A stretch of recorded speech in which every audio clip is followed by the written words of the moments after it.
dalam kesempatan pagi ini. Sehat dan sempat gitu. Tapi pertemuan ini juga pertemuan yang menghadirkan nilai-nilai hidayah, keimanan, keislaman yang mudah-mudahan terpatri sampai hari kiamat nanti. Amin. Ya Allah ya Rabbal Alamin. Kita doakan juga orang-orang mulia di antara kita ya. Para pewaris ulama, berkhusus guru kita AA ya. Dan juga para asatid dari Tauhid yang hari ini sedang membimbing jamaah haji. Kita masih sering melihat ya live langsung di Kota Suci. AA beserta rombongan mudah-mudahan Allah mudahkan, lancarkan, berkahkan, sukseskan dan mudah-mudahan Allah muliakan kembali menjadi haji dan hajah mabrur mabrurah. Amin ya Allah ya Rabbal Alamin. Dan kita juga yang hadir di sini, Pak Jen, kalau di tanah suci mungkin dengan hajian di sini kita dimudahkan dalam berkurban, melakukan saum-saum sunnah, mengoptimalkan Ashurul Hurum ini ya, 4 bulan yang dimuliakan, bulan-bulan Ashur, bulan-bulan yang dimuliakan. Salah satu mutawaliyat yang berturut-turut yakni Dzulqa'dah yang sudah kemarin kita lewati, betul Pak Jen. Kemudian juga hari ini adalah Zulhijjah. Zulhijjah itu pemilik haji, jadi amalan terbaik memang haji ya. Mudah-mudahan tahun depan kita Allah kabulkan. Selalu ada pengharapan ya, untuk bisa diundang ke tanah suci dalam hajian beserta orang-orang yang terdekat di hati kita ya, istri, teman-teman terbaik kita, orang tua kita. Dan tentunya kita juga Muharram ya berturut-turut dan nanti Rajab. Rajab secara makna artinya mulia. Jadi Ashurul Hurum adalah bulan yang dihormati, bulan yang dimuliakan, bulan yang diharamkan. Biasanya kalau yang banyak dilarang itu sesuatu yang mulia, kan ya. Nggak boleh ngobrol kalau lagi kajian, ya. Nggak boleh foto-foto kalau lagi kajian, karena kajian itu sesuatu yang mulia. Jadi artinya yang dilarang itu cenderung banyak hal-hal yang sifatnya penuh dengan dihormati. Baik Kang Jen, dalam kesempatan pagi ini, Alhamdulillah ini mungkin pertemuan kedua ya. Selepas kita kemarin sudah mengkaji wakaf series berkaitan A to Z wakaf ya. Wakaf kita pahami kemarin sejarahnya, Alhamdulillah ya. Kemudian juga ada berkaitan dengan pengertian-pengertiannya yang diambil dari kata wakofa yakifu wakfan artinya menahan begitu. Kita sempat bahas juga beberapa dalil-dalil yang disyariatkannya wakaf kemarin.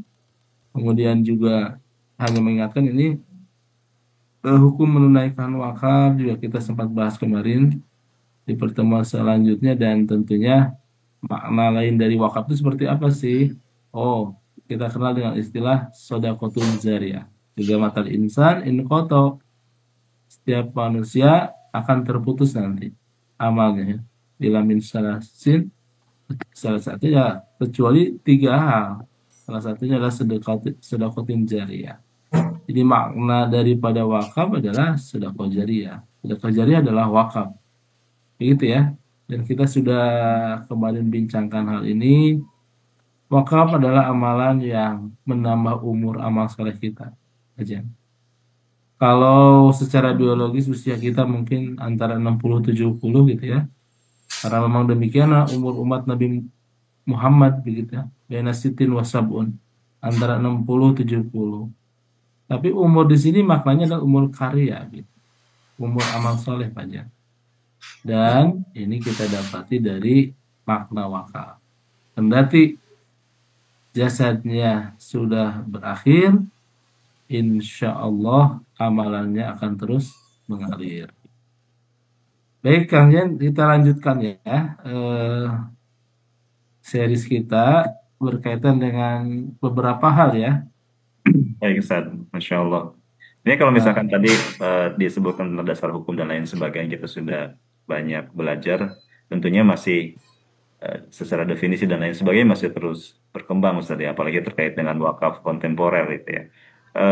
Mungkin kalau boleh kita lanjutkan, Ustaz. Kalau kita sedikit melihat dari sejarah, sebetulnya sejak zaman Rasulullah SAW atau para sahabat itu siapa sih yang awal mulanya melaksanakan syariat wakaf ini, Ustaz? Iya, iya, betul.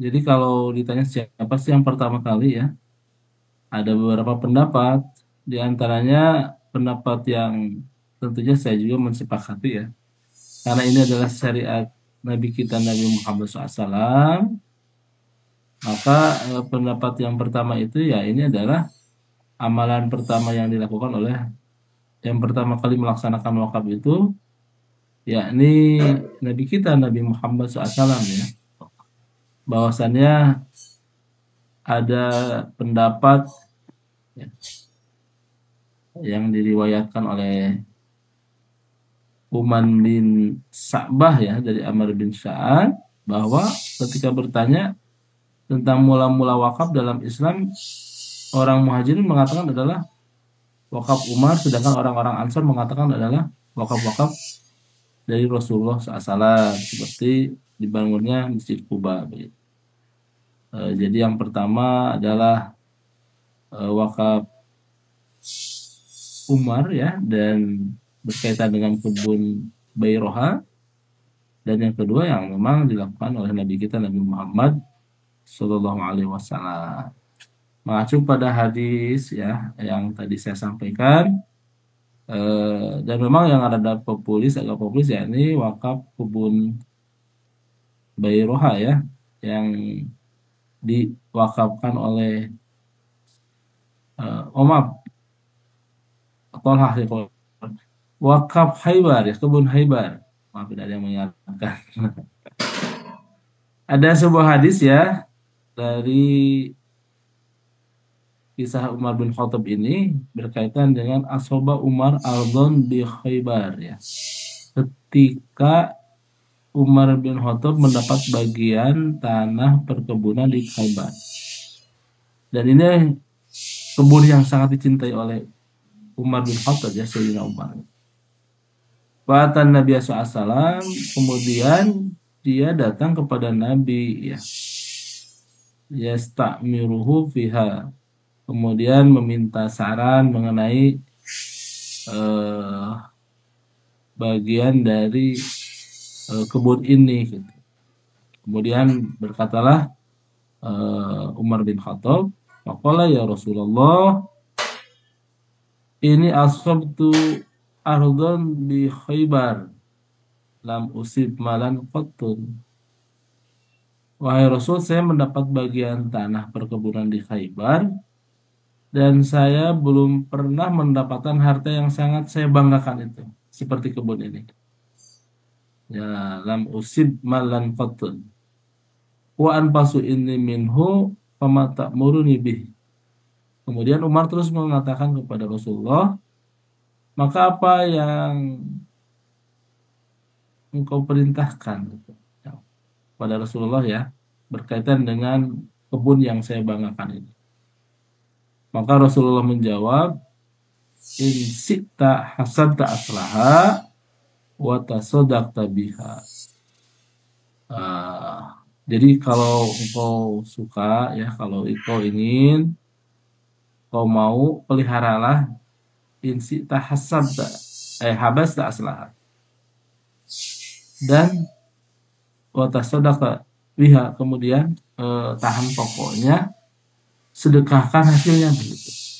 Nah, al-habsu itu al-waqfu Kang Jen. Jadi al-habsu itu al-waqfu.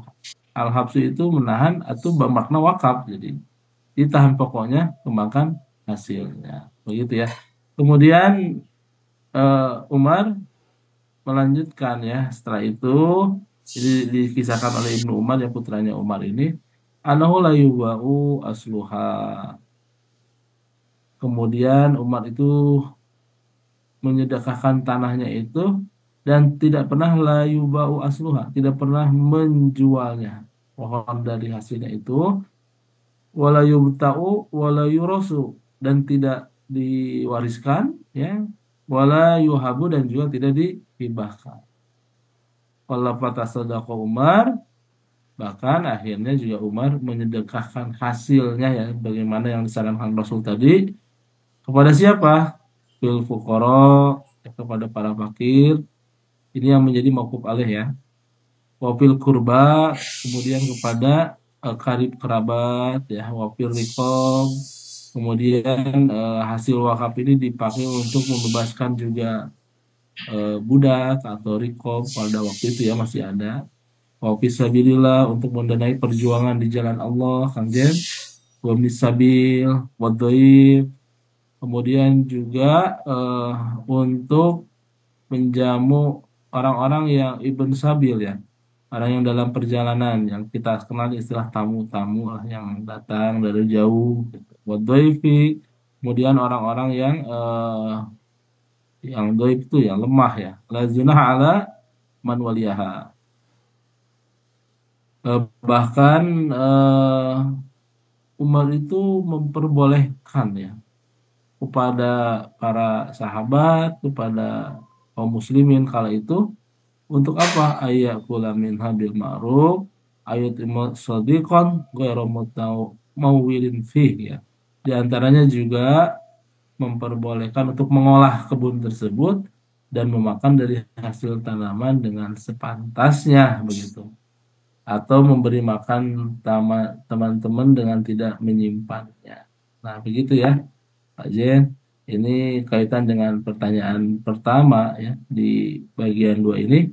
Siapa yang pertama kali menjadi peletak dasar ya syariat wakaf? Syariat yang memperpanjang umur masyarakat kita. Dalam pendapat pertama Nabi kita Nabi Muhammad SAW begitu di Masjid Kuba, dan yang kedua adalah hadis yang diriwayatkan berkaitan dengan kisah Umar ketika menyedekahkan kebun kebun kecintaan dan dibanggakan Umar, kebun Haibar namanya. Demikian ya. Baik, Masya Allah. Eh, Ini ya, berarti sangat luar biasa Ustaz ya kalau kita lihat dari sejarahnya tadi. Tapi kalau misalkan ini kan sudah ribuan tahun yang lalu yang dilaksanakan Rasulullah SAW atau para sahabat. Kalau untuk kondisi saat ini Ustaz, karena kan tadi kan harus ditahan pokoknya, baru hasilnya disedekahkan untuk mauqaf alih tentunya untuk penerima manfaat. Untuk kondisi saat ini, apakah kebun di Khaybar itu Ustaz, nanti menyambung dengan pertanyaan berikutnya, apakah masih berupa kebun kurma kah atau sudah seperti apa Ustaz untuk kondisi saat ini Ustaz? ya, sepengetahuan saya ya dalam sejarahnya ini menjadi wakaf ahli dan wakaf zuriyah, Hmm. wakaf khairi ya. Jadi kebun ini masih ber masih ada dan diberikan kepada hasilnya itu ahli-ahli itu keluarganya Sayyidina Umar ya, atau zuriyah kita sebut ya. Zuriyah itu ahli atau keluarga besar dari Sayyidina Umar. Dan wakaf khairi dan ini juga adalah wakaf yang menjadi kebanggaan kaum muslimin sebagai bentuk kebaikan. Nah, ini juga jadi syariat bahwa sesungguhnya ya ketika kita mencintai dan ada keluarga kita yang masih mengelola wakaf nih, tanah itu gitu Kang ya. Sebenarnya kita bisa alokasikan wakuf alaihnya kepada keluarga sebagian dan sebagiannya kepada khairi, kebaikan bagi kaum muslim. Ini contoh pertama sebenarnya penerapan wakaf khairi dan wakaf ahli, wakaf kebaikan dan juga wakaf untuk keluarga. Jadi lestari, tidak berhenti terputus ya, saudaranya tidak bekerja lagi, tapi tetap bisa memanfaatkan lahan ini. Bahkan tadi disebutkan Umar itu memberikan pengelolaannya ya kepada siapa ya stamiruh ya memakmurkannya atau mengelolanya itu eh, eh, kepada siapa saja ya bil ma'ruf au yut'im ya wala junah ala man waliyaha, kepada siapapun yang memang mau untuk membolehkan mengolah kebun, memakan hasil tanamannya yang tentunya sepantasnya dan memberi makan sahabatnya dengan tidak menyimpannya. Artinya ya semuanya terporsikan gitu. Mauquf alaihnya bisa keluarga, bisa juga kaum muslimin secara umum. Begitu Kang. Baik, Masya Allah.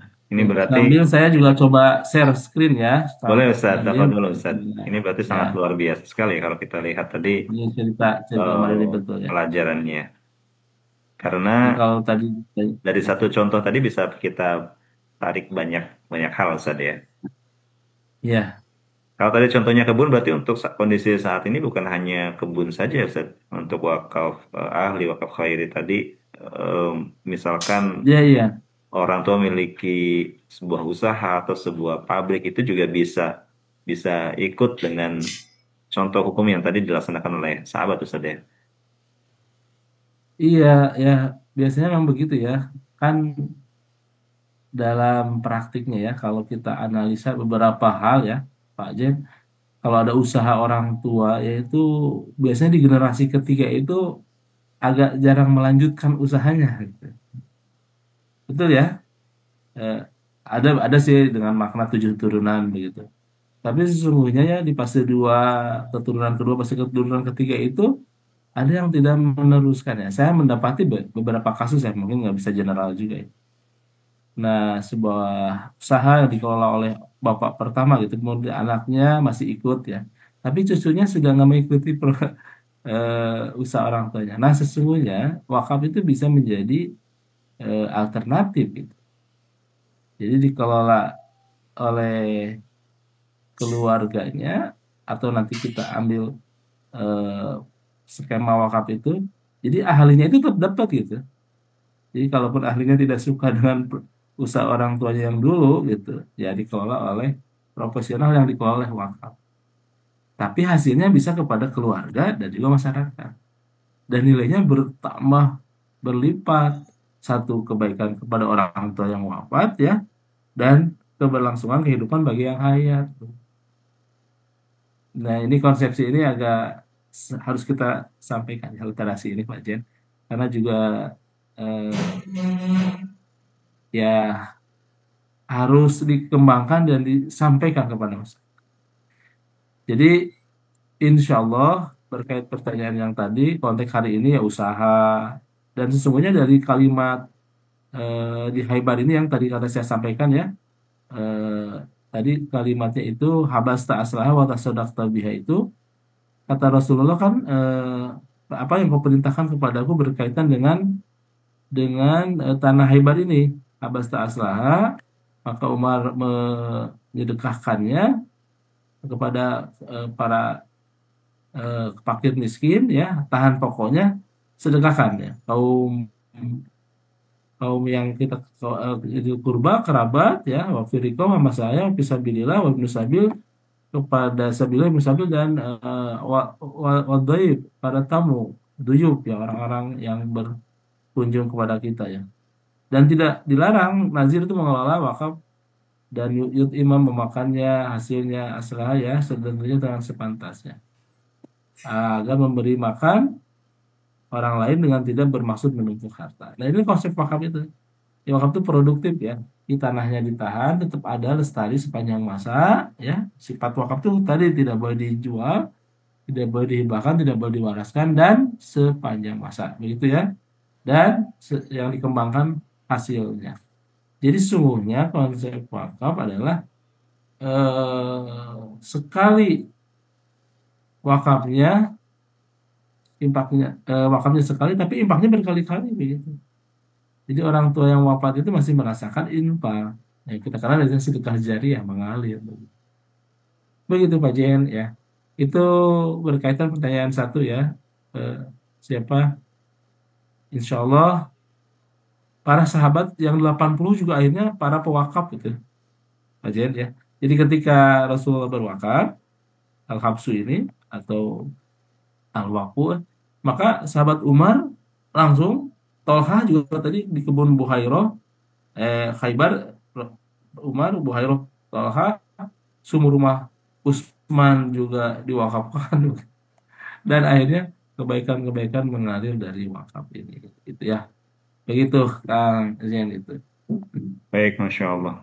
Kalau kita berbicara terkait dengan hukum, khususnya hukum Islam, Ustaz, untuk prakteknya di Indonesia ini kan seringkali bukan berbenturan ya, tapi masih saling melengkapi, misalkan ketika terjadi Ya, sesuatu hal gitu, menggunakan hukum yang mana, hukum Islam, apakah hukum positifnya sudah sama atau belum. Kalau terkait dengan wakaf, adakah dari hukum positifnya di Indonesia, Ustaz?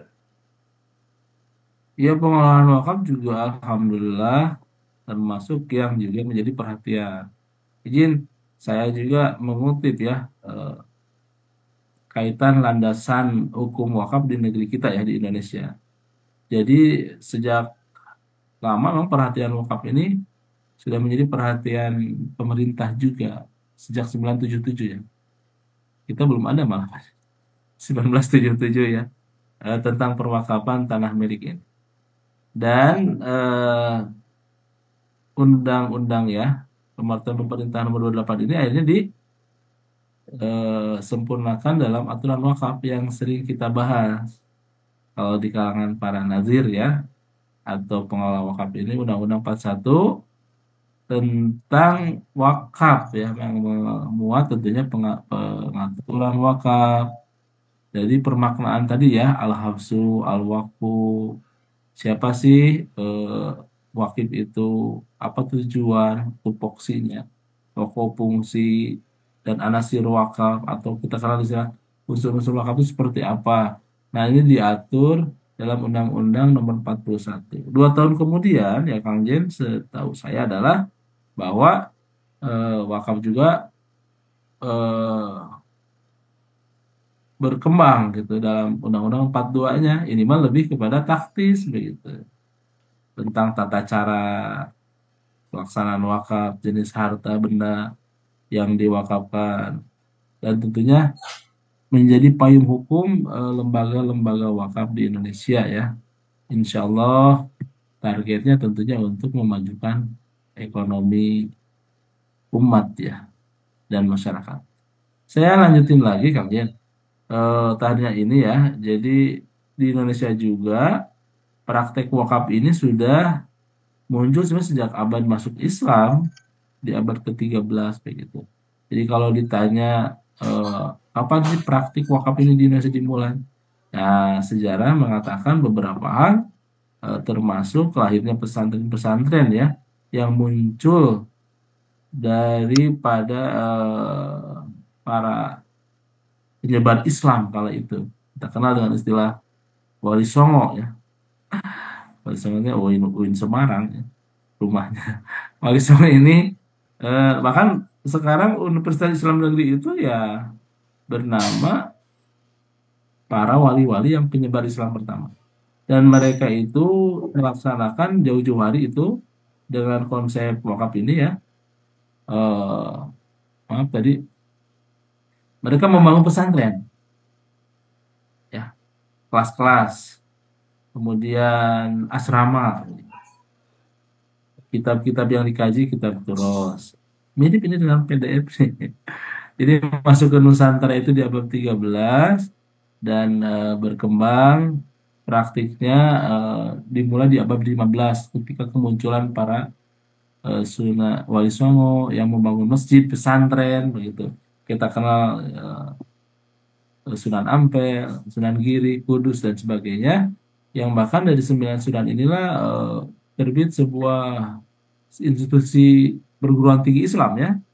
Contoh Maulana Malik Malang gitu ya, Kalijaga, Sunan Sejati Cirebon, Yayan Sunan Gunung Jati Bandung, Butuh Sarif Hidayatullah. Nah ini adalah cikal bakal daripada eh, praktik wakaf yang ada di negeri kita. Dan tentunya tak hanya di kawasan Jawa ya, tapi juga yang mulai berkembang hingga ke timur Indonesia. Dan insya Allah eh, wakaf disebarkan oleh para ulama tentunya dalam rangka menyebarkan nilai-nilai Islam ya yang tak akan pernah luntur oleh hujan, tak akan pernah lapuk oleh mentari begitu. Dakwah Islam akan terus menggema sampai akhir masa, termasuk kita adalah rijalud dakwah ya, orang-orang yang menyampaikan pesan-pesan dakwah, khususnya pesan wakaf yang memang juga agak jarang disampaikan. Padahal ini amalan yang sangat al umur ya, memperpanjang umur kita Tak hanya umur biologis juga, tapi umur amal soleh ya. Kalau orang yang berwakaf itu, kendati sudah wafat, itu diingat-ingat ya. Pak Jen, ini jalan, ini gangnya Pak Tauhid itu ya. Gangnya Pak Taufik Hidayat itu. Karena dulu dia mewakafkan jalan ini untuk kepentingan umum. Sampai beliau wafat juga akan terus diingat-ingat. Jadi jangan pernah tidak berwakaf. Oke, kemudian dan alhamdulillah saat ini perwakapan kita tidak hanya sebatas pada kegiatan agama ya, yang sifatnya ritual, tapi juga udah ada Direktorat Jakarta Pemirsa MI Pagi. Hingga wakaf ini sekarang sangat mudah untuk kita bisa laksanakan. Dan kekinian kita kenal beberapa anasirul wakaf ya, tentang wakif. eh, Siapa sih wakif itu? Ya pihak yang mewakafkan. Siapa saja? Ya tentunya orang yang mempunyai tanah atau benda, harta benda wakaf hak milik ya. Jangan ngaku-ngaku Kang Jen. Saya wakafkan ya, itu rumah sebelah. Rumah siapa? Rumah tetangga, jangan. Kemudian dia harus yang balik ya. Balik itu artinya sampai akalnya dan tak ada paksaan. Kalau wakaf itu nggak boleh dipaksa. Insi takkan jika engkau ingin kata Rasul kan gitu. Habas tak aslan.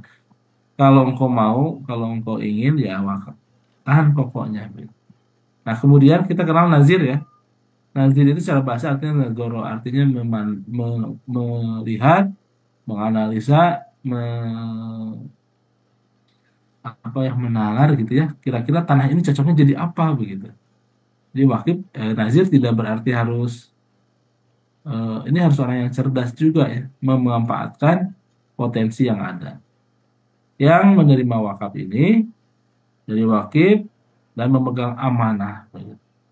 Karena sesungguhnya, mohon maaf, bagi wakif, alhamdulillah cepet ya Kang Jen. Kalau ada yang wakaf kemarin, ada yang berwakaf tanah ya di beberapa kota kepada kita. Kemudian menyerahkan sertifikatnya dan dia berikrar untuk diwakafkan, wakaf umum, wakaf mutlak maksudnya. Tergantung dari tauhid aja boleh mau jadiin apa.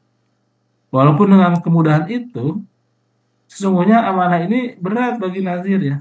Dan bagi wakifnya selesai udah ngasih gitu Pak. Tapi bagi nazir ini gimana ini mengelola, menyelenggarakan ya harta wakaf ini sesuai dengan tujuan perwakafan. Jadi 5 ya Kang Jen usulnya. Kemudian harta benda kita sebut dengan mauquf fi. Mauquf fi itu artinya harta benda. Artinya kalau berwakaf ada hartanya. Apa aja harta yang bernilai tentunya tahan lama dipergunakan dan hak milik murni dari pewakif dan tidak ada batas minimal. Mau 1 hektar, 2 hektar, 3 hektar silahkan. Kalau mau bercash ya, saya ada 5 M nih. Berapa? 5.550.000 boleh ya. 5 miliar berapa boleh juga. Berapapun tidak ada hak minimal ya. Kemudian nanti ada ikrar ya. Ikrar itu tentunya pernyataan kehendak wakil.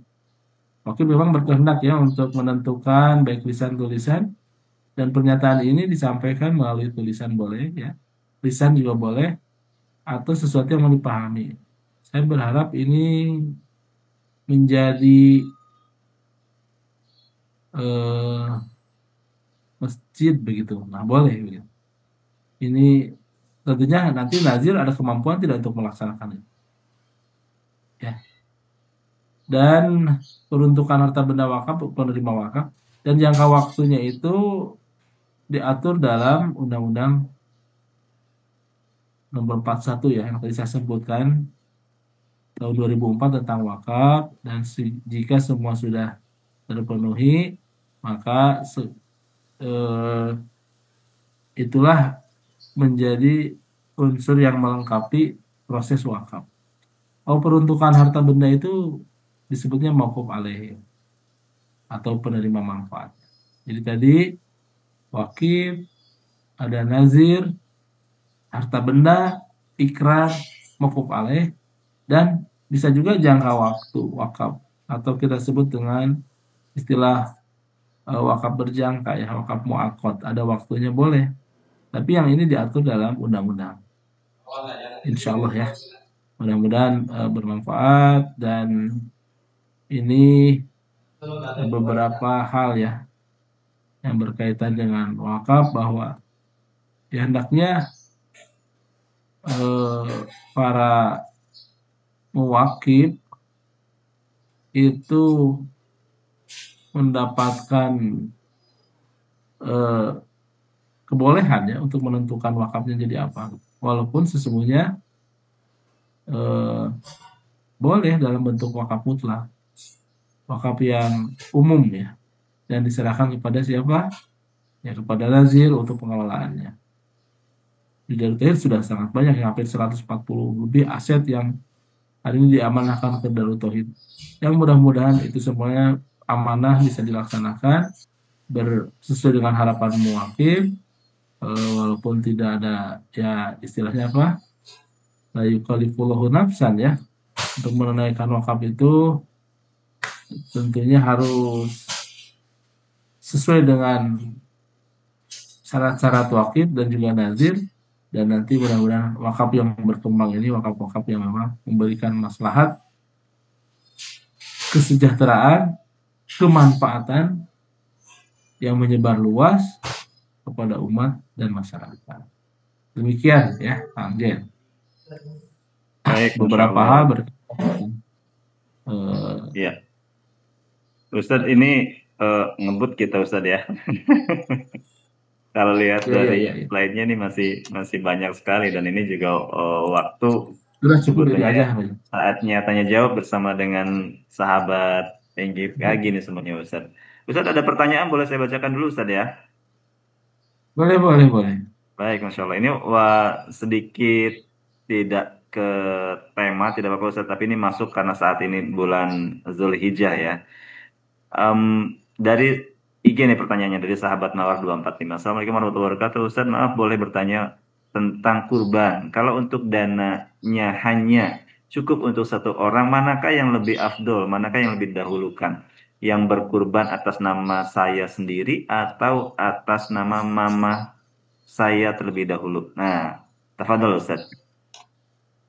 Ya, sebuah hadis mengatakan sebaiknya di atas namakan orang tua ya, contoh bapak ya.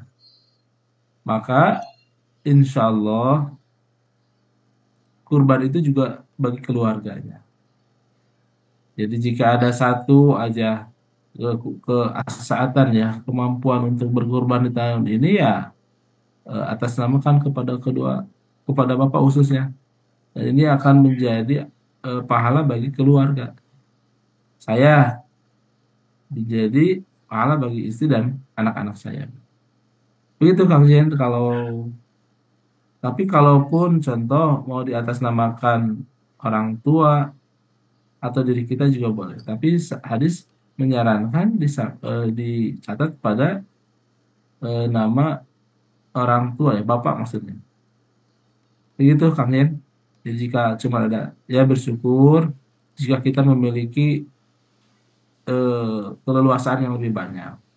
Contoh putra 2, istri 1, kita ada kurban 4, boleh atas nama masing-masing. Tapi kalaupun hanya 1, atas namakan orang tua yang khususnya bapak, dan insya Allah akan menjadi pahalanya wali ahli ya, untuknya dan untuk keluarganya. Demikian Kang Zen. Ya, Masya Allah. Kalau dari pertanyaan sahabat Mawar ini atas nama ibunya berarti termasuk ya. Mungkin bisa jadi wallahu alam apakah ayahnya posisinya sudah tidak ada atau seperti apa. Jadi ahlinya juga tetap mendapatkan pahalanya Ustaz ya. Ya, betul. Baik, Masya Allah. Dan oh ya, silakan. Ya, tafadhol Ustaz. Ya, dan juga menyarankan ya bagi kan yang berkurban di hari ini ya Kang Jen, ada beberapa yang hasil urunan dana bersama ya. Nah, itu gimana Ustaz? Satu sekolah. Sering kali kalau misalkan di sebuah institusi gitu kan. Ya, patungan gitu. Institusi itu secara hukum seperti apa Ustaz? Ya, sebutkan atas nama seseorang begitu Pak. Contoh atas nama pasapon, tahu pasapon ya, yang bersih-bersih gitu. Jadi panitia teh ini terkumpul nih satu satu domba atau satu kambing. Maka kesepakatan panitia sebagai bentuk penghormatan kepada si mamang yang suka bersih-bersih di lingkungan sekolah, maka kurban ini diatasnamakan nama A begitu. Bulan ya. Nah si AA-nya itu akan dapat nilai itu, nilai kurban. Ini tidak hanya sebatas sedekah biasa, begitu. Kan ini yang berkurban 1.000 orang ya 1.000 siswa, 2.000 ewang. Gitu. Saya udah kurban. Nah ya kurban yang tetap terlaksana atas nama Pulan ya Bapak siapa gitu ya, Bapak Jen begitu sebagai guru boleh. Juga nilai sedekahnya tidak hilang, tapi nilai kurbannya juga tidak hilang. Jadi jangan main hamba Allah siapa, sebutin aja kebaikan. Tapi kata si bapak nanti kan saya mau nggak kurban, bapak dikurbankan. Bukan, bapak namanya berkurban tahun ini. Senang kayaknya, bahagia. Syariatnya dapat, si bapaknya bahagia, dan tentunya juga orang senang dengan program. Ini ada pertanyaan berikutnya Ustadz. Nampaknya tema kurban juga jadi menarik karena sudah masuki bulan Zulhijjah ini. Menanggapi terkait tentang kurban Ustadz, ini pertanyaan dari Wisata Wonogiri 2021 ya. Em, Kalau orang tua sudah meninggal, apakah bisa berkurban? Mungkin maksudnya berkurban atas nama orang tua yang sudah meninggal, Ustaz. Nah, mungkin ini juga ada korelasinya terkait dengan wakaf. Boleh. Jika orang tua sudah meninggal, apakah boleh berkurban atas nama orang tua yang sudah Iya, iya, meninggal? iya. Untuk wakafnya juga, apakah ketika kita sebagai ahli warisnya, misalkan mewakafkan sebidang tanah atau sekian rupiah wakaf uang untuk almarhum orang tua kita yang sudah meninggal? Fadul, Ustaz. Ya, ayatnya yang tadi sangat populer ya idza matal insan qata. Sesungguhnya ada dua pendapat ya Pak Jen. Ketika seorang wafat itu kan terputus amalnya ya. Tapi yang bukan hayatuhu, bukan hidupnya, hidupnya tetap lestari ya. Jadi Bapak ini walaupun berbeda alam, beliau masih hidup. Cuman di barzah, kita di sini gitu, di dunia. Sebentar lagi juga kita ke sana. Nah, apakah berkurban atas nama orang tua yang sudah wafat boleh? Nah, dua pendapat itu. Pendapat pertama, sesungguhnya dengan memakai nama kita sendiri ya, Taufik Hidayat binti Abdurrahman gitu ya, Haji Abdul. Bin, bukan binti, bin Abdurrahman. Nah, nama ayah saya ya, tapi masih hayat, masih hidup, alhamdulillah. Tapi udah wafat begitu. Nah, saya beramal akan menjadi amalan kedua orang tua saya. Ya, jadi salah satunya itu nanti di akhirat itu kan Allahu la yarfa'u darajat, Allah akan mengangkat derajat bagi seorang orang tua ya di hari kiamat. Kaget amalnya dulu itu biasa-biasa, tiba-tiba surganya istimewa VIP. Saya nggak pernah kurban loh Pak. Ternyata ini adalah kurbannya anak sepeninggalmu. Istighfar walidalak. Ini istighfar anakmu sepeninggalmu. Ini bacaan anakmu sepeninggalmu. Nah, jadi berdasarkan hadis ini, jika pun akan melaksanakan ya atas nama kedua orang tua almarhum bapak aja, itu pasti ada lah saya ya. Almarhum kakek saya kata, boleh. Ya, abaihim wa azwajihim wa dzurriyyatihim. Nanti itu di surga itu dengan tali kesolehan itu akan nyambung, Pak. Saya akan ketemu orang tua saya, kakek saya nggak pernah ketemu, akan ketemu anak saya, pasangan hidup, wazurya, cucu keturunan dari kebaikan-kebaikannya. Jadi diperbolehkan ya mengatasnamakan kedua orang tua. Yang kedua pendapatnya, ataupun atas nama diri kita sendiri, hakikatnya ini akan mengalir sebagai sedekah jariah. Atas apa? Waladin yadullah. Awalin solihin yadullah. Atas kesolehan anaknya yang senantiasa mendoakannya. Makna doa itu artinya tidak ada doa kata-kata, tapi melakukan amal soleh lainnya. Demikian Kang Zain ya. Baik, Masya Allah. Begitu. Berarti dua pendapat ini bisa menguatkan juga ketika para ahli Ya, waris ingin dalam tanda kutip nambahin saldo buat orang tua yang memang sudah mendahului gitu Ustaz ya. Tadi kan pahalanya abadan-abadan Tapi bisa di jadi sisi kita saat suka pengen, beliau hidup hartanya belum cukup nih untuk diwakafkan gitu. Maka kewajiban ahli waris juga untuk bisa memberikan saldo dalam tanda kutip di akhiratnya begitu Ustaz ya. Ustaz ini ada sedekah pertanyaan jariah juga gitu. Ustaz. Tahu ya. Izin saya bacakan ya. Ustadz, apabila Idul Adha jatuh pada hari Jumat, apakah tetap melaksanakan sholat Jumat, Ustadz? Oh iya, 10 Zulhijjah sekarang hari Jumat di Indonesia ya, Pak? Sepertinya seperti itu, Ustadz. Iya. Ya ini dua pendapat lagi. Ada yang berpendapat memperbolehkan untuk tidak Jumat karena sudah ada satu hari raya Idul Adha, tapi saya sendiri ya Jumatan. Jadi eh, mungkin ininya kalau dalam konteks jadi ini dua hal yang diperbolehkan, Pak. Ya, karena ini dua-dua hari raya ini, salah satunya diperbolehkan. Tapi kalau di Indonesia ya agak kurang ma'ruf gitu ya, ma'ruf itu ya, baik dalam pandangan sosial gitu. Yang lagi melaksanakan panitia kurban itu di masjid tiba-tiba tidak sholat Jumat. Nah, ini sebenarnya dari sisi hukum tak apa, tak melaksanakan, tapi di sisi kemakrufan sosial ini akan menimbulkan banyak pertanyaan seperti halnya yang ditanyakan oleh ini gitu. Tapi pada akhirnya kalau sudah melaksanakan Id di pagi hari seluruh itu hari raya sampai dengan Jumat bisa. Tapi yang kedua diperbolehkan untuk eh, saya sendiri adalah pasti akan melaksanakan. Saya khutbah Idnya di masjid besar kecamatan saya gitu. Ya ada jadwal Jumat juga ya dilaksanakan lagi Kang Jan ya. Bukan karena jadwalnya karena memang eh, diperbolehkan dua-dua. Nah, begitu ya.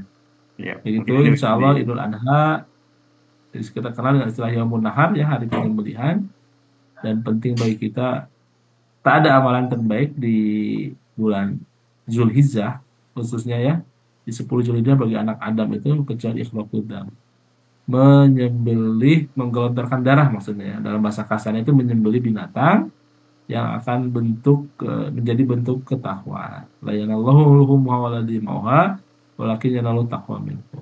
Tidak sampai darah dagingnya ya termasuk sebelum itu kecuali ketakwaannya. Dan setiap bulu-bulunya adalah syaratun hasanat. Bulu-bulunya adalah kebaikan-kebaikan. Pak Jan pernah ngitung bulu domba? Berapa jumlahnya? Awas jangan dihitung ya kurang kerjaan. Artinya segitu besar, sebesar bintang di langit jumlahnya. Jangan dihitung juga bintangnya. Nah, artinya ini sangat dan nanti tiga hal ini ya kuku, bulu dan juga tanduknya akan jadi saksi. Keren ya. Yang gitu aja jadi saksi yang nggak dipakai loh. Nggak ada yang gulai kuku gitu ya. Gulai tanduk nggak ada. Sate atau sangrai bulu enggak ya. Artinya itu dibuang sebenarnya.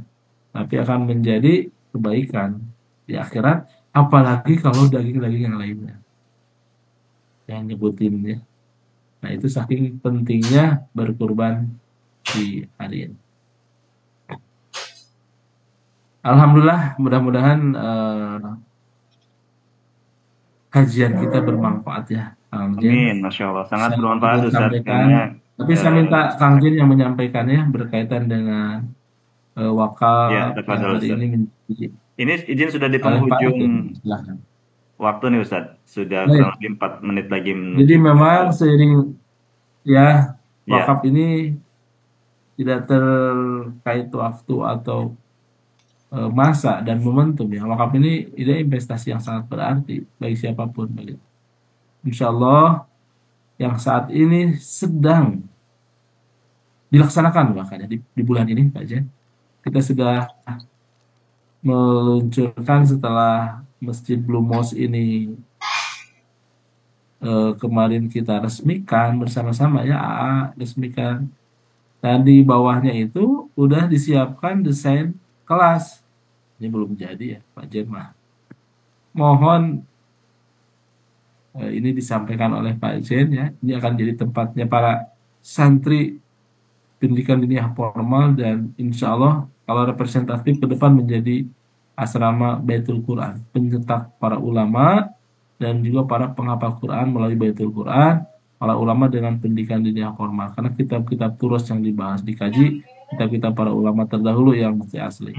Kapasitas 120 per meternya gimana? 5.600.000. Ini sangat penting ya, yang mudah-mudahan kita menjadi bagian di dalam. Demikian mungkin nanti dilengkapi oleh Bapak Jen. Semoga kita menjadi ahli wakaf ya. Orang-orang yang dimudahkan untuk bisa berwakaf kan. Dan berkah usia kita ketika lahir dan juga tetap terus mengalir pahala kita ketika sudah berakhir. Semoga kita dimurahkan rezekinya. Demikian, mohon maaf atas segala kekurangan. Aku qouli hadza, astagfirullah li wa lakum. Assalamualaikum warahmatullahi wabarakatuh. Waalaikumsalam warahmatullahi wabarakatuh. Jazakumullahu khairan katsiran Ustaz. Masya Allah, mudah-mudahan Allah senantiasa berikan kesehatan pada Ustadz dan guru-guru kita di Darut Tauhid yang senantiasa mengisi kajian MQ pagi, dan tentunya kami ucapkan jazakumullahu khairan katsiran juga atas ilmu yang pagi hari ini disampaikan terkait dengan wakaf. Mudah-mudahan ini jadi salah satu sedekah jariah juga ya Ustadz ya untuk ilmu yang disampaikan.